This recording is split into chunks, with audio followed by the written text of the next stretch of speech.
8h57 e a gente volta agora aqui com o nosso TV Mar News, agora com o quadro Momento Seguro. Pois é, hoje quinta-feira é dia do quadro Momento Seguro e a gente vai abordar hoje o seguro de vida aqui no seu quadro.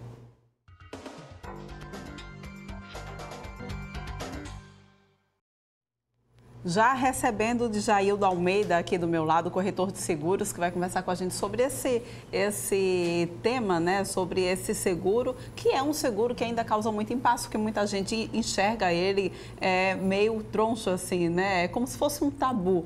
Eu vou estar segurando a minha morte, algo do tipo, né? Bom dia para você, Jaildo, mas a gente deve entrar em consenso também de que é um seguro importante para todo mundo, né? Bom dia, Porlane, bom dia a todos. Na realidade, o que o público tem que entender é que a gente tem que quebrar esse tabu, primeiro de tudo quebrar esse tabu, porque a gente tem uma certeza na vida que é a morte, só não sabe quando chega. E o que a gente tem que entender é que a gente está falando de proteção de renda, tá? E proteção familiar. Então, eu protejo a minha renda porque o seguro de vida não é só para a morte, tá? Eu tenho muito mais que coberturas que agregam valor ao produto, então eu protejo a minha renda, tá? E protejo também a minha família se caso vier a faltar, certo? A gente tem dados aí da SUSEP que mais de 58% da população norte-americana tem algum tipo de proteção, enquanto no Brasil a gente tem uma média de 10,2%, então é muito pouco esse índice de penetração na população brasileira. A gente precisa acordar um pouco mais para garantir a proteção da nossa renda, do futuro dos nossos filhos e da nossa família. Para a gente começar quebrando esse tabu, Jaildo, o que é o seguro de vida, afinal? O seguro de vida é um produto que ele garante um valor em dinheiro, tá? De acordo com o que o cliente escolheu, tá? Seja para a família, seja para os beneficiários, ou seja para a pessoa em vida, se for no caso de invalidez, certo? Então, o basicão é isso, é um seguro que garante a proteção para a família ou para a pessoa no caso de invalidez. E como é que é calculado o seguro de vida? Olha, a gente aí tem 3 situações que se pode gerar o valor do seguro, precificar o valor do seguro. Primeira coisa é o tipo de proteção que eu vou querer. Então, dentro do seguro, eu tenho vários tipos de proteção. Tenho do seguro mais simples ao mais completo. Então, por exemplo, eu tenho acidentes pessoais que só dá cobertura para acidentes pessoais. E eu tenho um acidente, por exemplo, o seguro de vida para mulher, que agrega muito mais coberturas no produto. Tá? Eu tenho que ver a profissão do cliente, também, que isso vai dar diferença de valor, certo? A idade do cliente. Então, eu tenho aí já 2 situações. A profissão, por exemplo, se for um policial militar ou qualquer outro tipo de policial, agente de penitenciária, por exemplo, eu tenho um seguro mais caro e eu tenho um limite de capital. Algumas companhias nem aceitam, certo? Eu tenho hoje uma situação para o médico que ele tem alguns diferenciais nesse produto, tá? Por exemplo, a majoração dos membros. Eu posso majorar as mãos, aumentar ou dobrar aquele capital, se ele tiver algum problema com as mãos, certo? A idade, como eu falei, certo? Então, são algumas situações que eu vou ter para precificar aquele seguro. E aí, qual o valor mínimo? Existe um valor mínimo para investir no seguro de vida? Não, na realidade, o que o cliente tem que entender, o que o telespectador tem que entender é que eu tenho que fazer um seguro de acordo com o meu perfil. Tá? Eu tenho que procurar um corretor de seguros e aí o corretor vai identificar o seu perfil e ele vai alocar ali naquele melhor produto para você. Então, por exemplo, um estagiário, eu tenho alguns produtos específicos para estagiário. Muita gente diz, eu estou começando a vida agora, para que eu quero seguro? Tá? Você tem que pensar aí na sua invalidez temporária. Tá? Então, eu estou no início da fase laboral, por que não fazer um seguro? Tá? E o seguro bem mais barato, que eu sou mais novo. Certo? Então eu tenho, como eu falei, eu tenho um médico que é já uma outra situação, então eu vou investir um valor maior, porque aí eu tenho um rendimento maior, certo? Então vai variar de acordo com o perfil de cada cliente. Não existe um valor X determinado. Quem vai determinar é você junto com o seu corretor, o que é ideal para você. Quando você diz um estagiário, para que eu vou fazer um seguro de vida? A pergunta vem, quando e para quem, nesse caso, é indicado um seguro de vida? Olha, eu acho que para a grande maioria da população brasileira, né, ele é indicado. Então, eu tenho a situação, como eu falei, do estagiário, certo? Que ele deve contratar um seguro obrigatório, só que aí eu posso contratar um seguro à parte de vida que garanta alguma instabilidade temporária naquele momento ou a minha invalidez, principalmente eu estando no início de fase laboral, certo? Eu tenho um profissional vendedor, por exemplo, certo? Eu posso estar ali numa fase de um produto diferenciado, ter um produto diferenciado para aquela característica daquele profissional, certo? Então, são essas situações que podem ocorrer. Existe também um limite de idade para contratar o seguro de vida? Geralmente, a partir dos 14 anos, você já pode fazer algum tipo de seguro ou assistência funeral. As seguradoras, na grande maioria, elas são limitadas até 64 anos. Só que hoje já tem companhias que estão aumentando essa idade. Então, hoje eu tenho companhia que tem até 80 anos, mas só que eu vou ter uma variação em cima do valor do capital. Tá? Então, o valor do capital que está coberto, que eu vou ter uma variação e, logicamente, termina sendo um seguro um pouco mais caro para esse tipo de público. E aí a gente tem também essa questão do caso de incapacidade temporária do seguro. Explica para a gente o que é isso. Bom, esse é um produto fantástico, principalmente para aquele profissional liberal que não pode parar. Eu, por exemplo, não posso parar. Tá? Eu, como corretor, se eu parar um dia, eu deixo de estar criando renda para mim, né? Então, esse é um produto que eu falo que é a proteção da renda mesmo. Então, eu tenho ali um seguro onde eu vou garantir a minha renda por X tempo, tá? Por isso que é diária, por incapacidade temporária, eu vou garantir por X tempo aquele valor, de acordo com o que eu contratei, e até 365 dias do ano. Então, se eu ficar parado um ano, por exemplo, por algum problema que eu tive, tá? Eu vou receber as 365 diárias. Então, é um produto fantástico que deve ser observado pelos profissionais liberais, médicos, advogados, vendedores, corretores de seguro de imóveis também. Então, todo tipo de profissional deve ter um tipo de seguro desse. E que planos estão disponíveis em um seguro de vida? A gente tem vários planos, né? A gente tem, por exemplo, o seguro vida mulher, a gente tem o seguro vida homem, a gente tem os acidentes pessoais, então a gente tem vários planos que vão variar de acordo com a necessidade de cada um. Tá? O seguro vida mulher é um produto fantástico também. Então, o seguro vida mulher, eu tenho um produto que é voltado para a mulher, ligado diretamente ao câncer, tá? O câncer de mama, por exemplo, onde a mulher pode receber até 100% do valor que ela contratou, para, no caso, ter uma segunda opinião médica ou procurar um outro hospital, ter qualidade de vida. Uhum. Então, são alguns tipos de produtos que a gente pode ter. Muito bem, o que vale a gente ressaltar, né, Jaido, é exatamente essa importância de se ter um seguro de vida, essa necessidade também da gente quebrar definitivamente esse tabu a respeito do seguro de vida, é uma necessidade, é uma garantia para a família também, que isso é muito importante.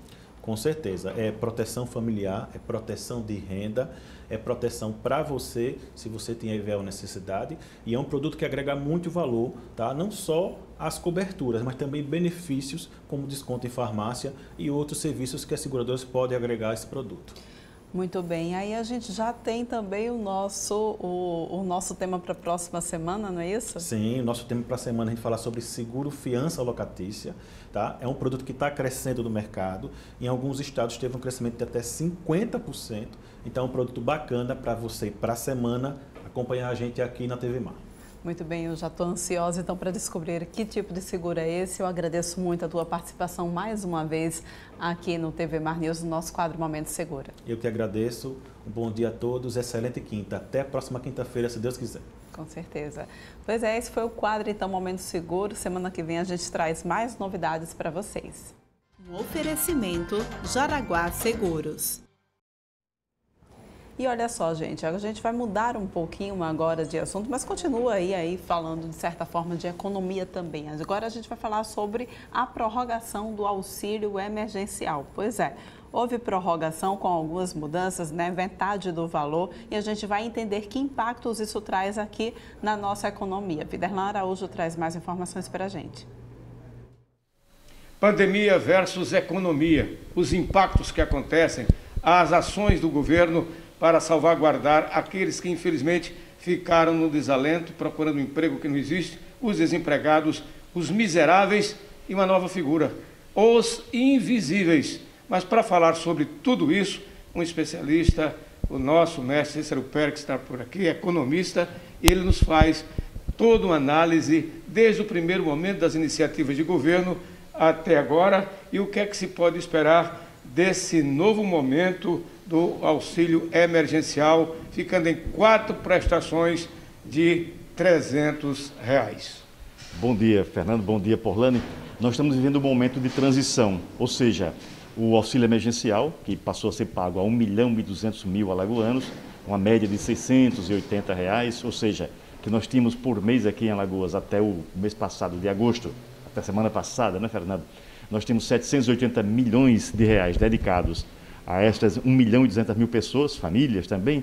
Evidentemente que ela modifica. A partir deste mês, nós temos uma queda dessa renda média, né, de acima de R$600, para 300, unificado para 1.200.000 alagoanos. Isso quer dizer que nós deixamos de receber 780 milhões para 320 milhões de reais em 4 parcelas, setembro, outubro, novembro e dezembro. Esse será um período de transição. Continua sendo auxílio emergencial, mas a renda paga deixa de ser aquela aprovada no mês de abril do Congresso Nacional, quando dizia de que a renda mínima era 600, ela aprovou, era R$600 e o máximo de 1.200 para as famílias de mulheres solteiras, mães solteiras que tinham filhos e era remo. Portanto, vai ser um impacto muito grande na economia alagoana, principalmente no setor de comércio e serviços, na medida em que esses 1.200.000 pessoas dedicavam esse dinheiro, grosso modo, ao consumo de produtos básicos. Fernando. Professor, enquanto isso, o governo federal já anunciou o programa Renda Brasil para o fim do ano. E qual é as expectativas? Estamos mudando apenas de nome de programa? Não, é uma mudança também estrutural. O auxílio emergencial ele foi universalizado, praticamente universalizado para todas as pessoas que ficaram ou desempregadas, microempreendedor individual que também estava sem renda, trabalhadoras domésticas que não tinham carteiras assinadas, o programa Bolsa Família, todos que estavam no cadastro único, ou seja, praticamente toda a sociedade alagoana, 1.200.000 pessoas, tiveram acesso a essa renda. Agora nós estamos no período de transição até dezembro, com a renda diminuindo, continuando sendo auxílio emergencial, mas a partir de janeiro o Renda Brasil pagará tão somente ao público do Bolsa Família, 400.000 famílias, mais 200.000 desempregados, 600.000 pessoas. Como o pagamento será de R$300, teremos 180 milhões de reais mês, ou seja, diminui a cobertura de 1.200.000 para 600.000 pessoas e a renda, que já foi um dia R$600 ou 1.200, unifica em torno de 300, ou seja, continua diminuindo. Do que nós tínhamos na semana passada para agora, há uma queda de mais de 50%. E a partir de janeiro, Fernando, a cobertura, o grau de cobertura diminui pela metade, ou seja, apenas, esclarecendo, né, somente o público Bolsa Família, as 400.000 famílias alagoanas, mais 200.000 desempregados, poderão receber a renda, pelo menos é o que está escrito e o que está proposto, né? Poderão receber a Renda Brasil. Ele terá um grau de cobertura razoável, porque a nossa sociedade é muito pobre, mas bem diferente do momento que vivíamos até a semana passada, até o mês de agosto. Professor, na hora de distribuição desses recursos, muita gente que não precisava, até funcionários públicos, receberam. Outros que estão aí na invisibilidade, na miserabilidade, nesse impacto da pandemia, não tiveram chance de receber. O que é que realmente houve? Acontece ainda, né, muito fortemente, de que um programa que tem 63 milhões de pessoas cobertas, ou seja, que acessam 63 milhões, que sempre existe um grau, uma possibilidade, né, de falcatruas, de erros, de equívocos, de má intenção também para receber esse recurso. Isso foi flagrado porque, claro, 63 milhões, Fernando, sempre tem uma margem, um número razoável de pessoas que acessam sem ter esse direito. Por outro lado, também nós temos na população alagoana, na população nordestina, uma parcela de pessoas muito pobres, ou seja, com um grau de deficiência de todas as suas vulnerabilidades, que nem a informação tem de que teria acesso, não tem a documentação necessária. O processo no começo, principalmente, você recorda, do mês de abril e maio, né, daqueles aplicativos, tinha uma relativa dificuldade, que foram superadas ao longo do tempo, porque para chegar a 1.200.000 alagoanos, numa sociedade que só tem 1.100.000 famílias, nós temos 1.200.000 pessoas, dá para ver que o grau de cobertura foi muito intenso.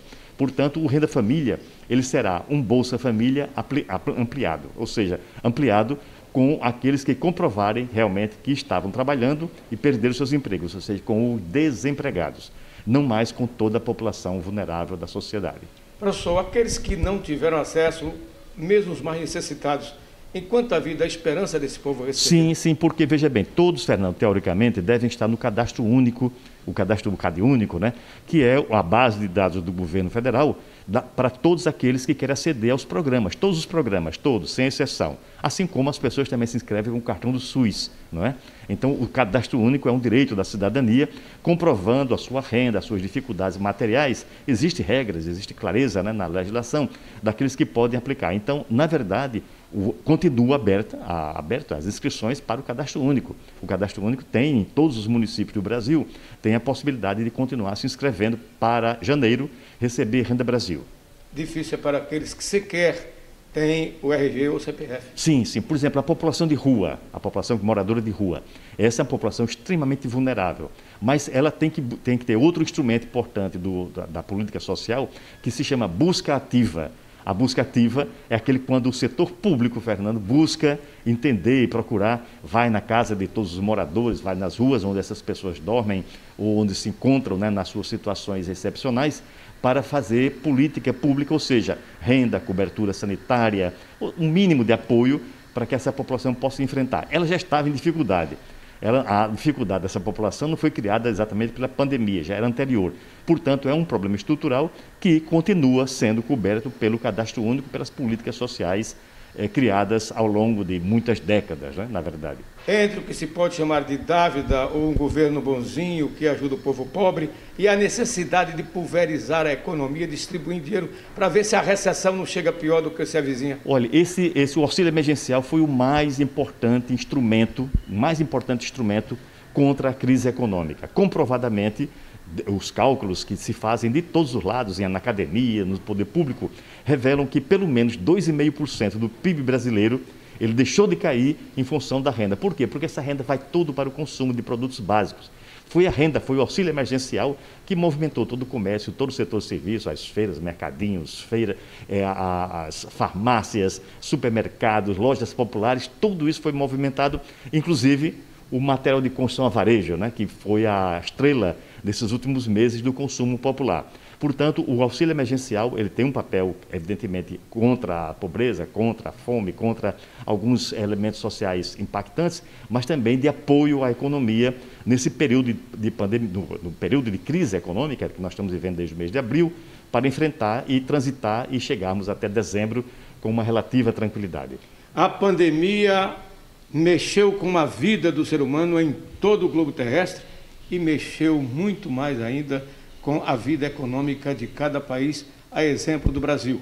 O governo usou a sua estratégia. Há quem diga que gastou apenas 30% com a pandemia, o que deveria ter gasto muito mais, mas de forma aplicada, de forma honesta, onde respiradores, medicamentos, hospitais de campanha, tudo isso.